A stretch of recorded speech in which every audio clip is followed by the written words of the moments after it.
Hey everybody, welcome back. This is lesson 12, our last lesson of Life After Narcissism.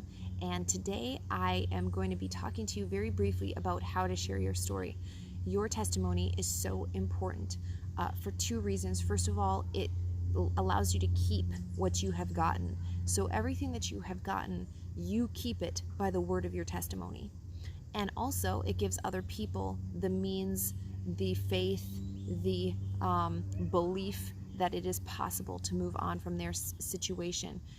You expose them to the goodness of God. You expose them to the transformation that He's taken you through, and it allows them to step into it. You create a portal for them to access their miracle that they're believing for. So, even in Revelation, it says that they overcame Satan by the blood of the Lamb and by the word of their testimony. So again, you allow God to do what He does. Jesus already shed His blood. And then you do what you do, which is just use your words. You speak of the goodness of God. You tell people how He has brought you through. You speak of the things that God has promised you. And you will keep the things that you have gotten so far, and it will push you deeper and deeper into the glory, into your destiny. It will really allow you to start to walk in the fullness. So the rest of this lesson, I list out very specific ways that you can start to prepare your testimony. The way that I have done it is I have like a 30-second testimony that I could share with anybody, regardless of where they are spiritually, what they don't believe, it doesn't really matter. And then I have like a 5-minute testimony, and then I have like an hour testimony. And so regardless of who I'm speaking with, I can share my story, and I can share it completely in those 3 time limits. And so you can do however you feel led to do, but I really encourage you to take some time to write this out, because when you are just approached by somebody who wants to hear your story, but you've never shared your story before, you're going to start to feel emotions. You may start to have memories that you have never thought about before, and it can kind of detract from the things that God wants you to be speaking out to this person, the things that He wants to reveal to that person, or even the things that He wants you to remind your own self of. And so when you go through and you've written out your testimony, you know what you're going to say, it's easier to pay attention to the promptings of Holy Spirit so that you can say those things in the way that He wants you to say them. He might lead you to share another detail of the story, but the 95% of your testimony, you already know what you're going to say. And so you don't have to be worried about listening for His promptings, because you're familiar, you're accustomed to sharing your story. And so the other thing that I want to make sure that I mention is to be aware of your audience. Really ask God, like, who am I going to be ministering this story to? In my situation, I share my story with people who know Jesus and people who are going to know Jesus. They don't know Him yet. And so the way that I speak to these people changes a little bit, but Jesus is still the central focus of my story. However,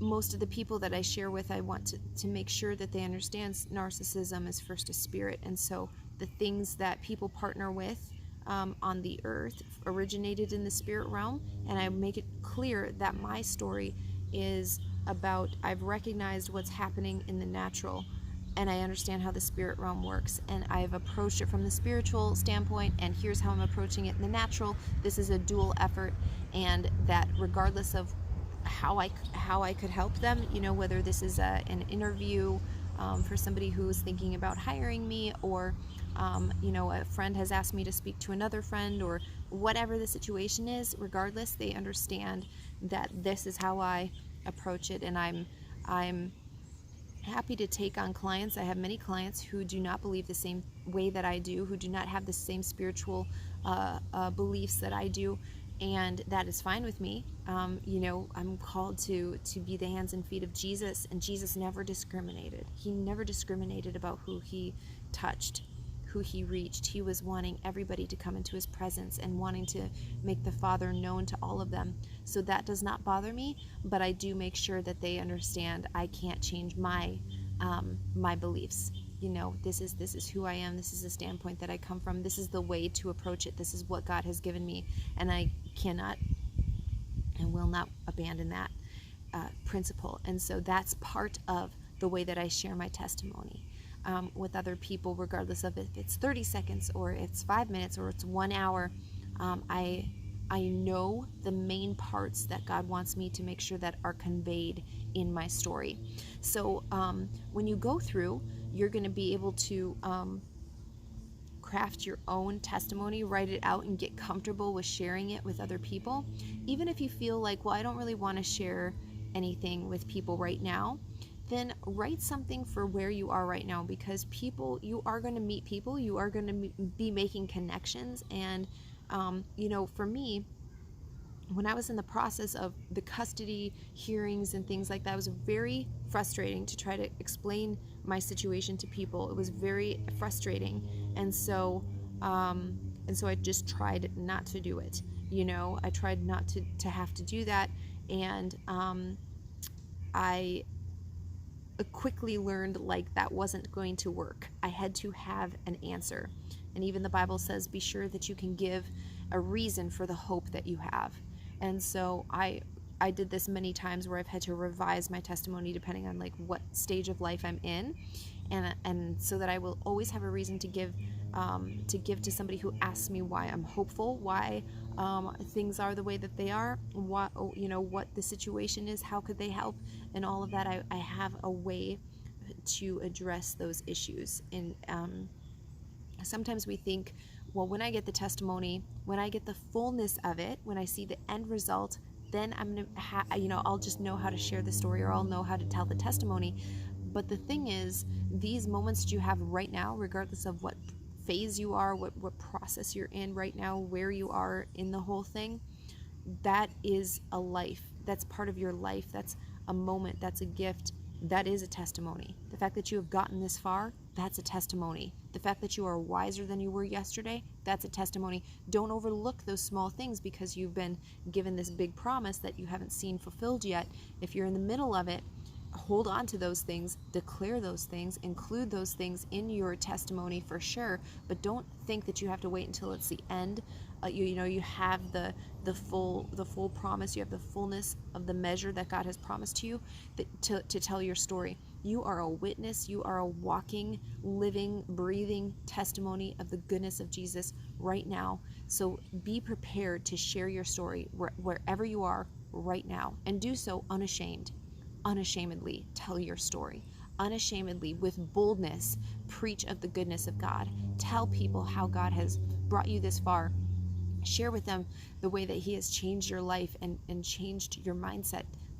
Tell them about the revelation that He has given to you, the wisdom that He's imparted to you. Whatever He has done for you, share that with people. People need to know that He is so good, that He is alive, that He is waiting to help them, that He is standing in front of the blind man, asking the blind man, what do you want me to do for you? He's standing in front of you asking, what do you want me to do for you?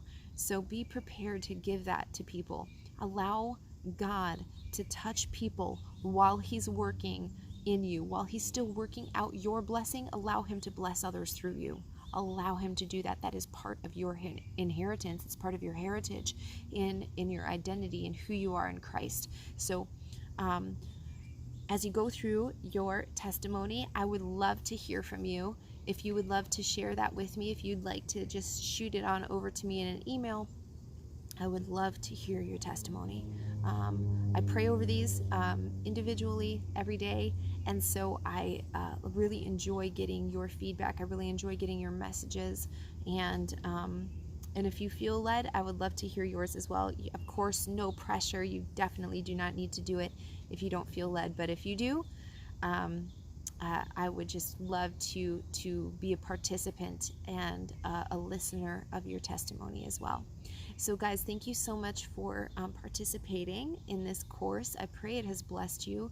And again, if you have any questions, comments, feedback at all, I love hearing from you. So please don't hesitate to shoot me a message. And I just pray that God's blessings rain down on you abundantly.